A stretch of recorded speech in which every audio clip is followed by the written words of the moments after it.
Pemirsa, ini rancangan undang-undang minuman beralkohol Sanika Ajuang DPR RI ketureksain dahat mocolang para perajin arak ring Bali.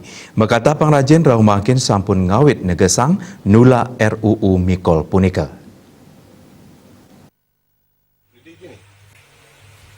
Siletungil produsen arak Mojito ring desa Bungkulan Kecamatan Sawan rajak ngasilang produksi ring tengahing pandemi COVID-19. Tios kaniwasanan COVID, pengrajin arak rau mangkin ngarepin kewentenan usulan RUU minuman beralkohol. RUU puniki jantan dahat mawasana majang pengrajin arak miwah minuman fermentasi. Napi malih Bali rau mangkin kantun mau saha recovery. Pengrajin arak Mojito, Komang Eli Sukma Wardana Mausang, arak Bali pindah ke deste saking rin, terus sering keanggen ring pemargin upacara agama wiadin pangubaktian. Lian punika krama Bali talar ake pisan saninginum arak anggen ngangetin angge. Ini kewentenan RUU minuman beralkohol puniki, manut dani dahat mabinayan antuk deste krama Bali saha dunia pariwisata Bali. Punika mawinan ipun nenten cumpu ring kewentenan RUU minuman beralkohol. Sanisida ngaonang usaha kecil sekali duen ipun tur dunia pariwisata.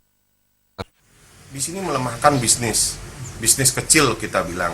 Di Bali itu kan populer dengan produk-produk miras seperti yang kita jual ini.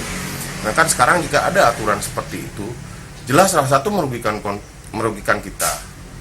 Yang kedua juga kita lihat di Bali itu kan identik. Jangankan hanya ini, kita sembahyang pun masih mempergunakan arak loh. Jadi menurut saya sangat keberatan lah dengan adanya rancangan undang-undang minuman keras ini. Harus dibuatkan rancangan undang-undang itu adalah mikol yang diimpor masuk ke Indonesia atau ke Bali. Mungkin kalau itu dibuatkan rancangan undang-undang mungkin sangat bagus ya. Karena apa? Di sisi lain kita masyarakat Bali yang memproduksi arak tersebut bisa terbantu apalagi dalam situasi seperti sekarang. Wardana ngawohin rau mangkin omset arak Mojito duen ipun dahat tedun kantos 60%.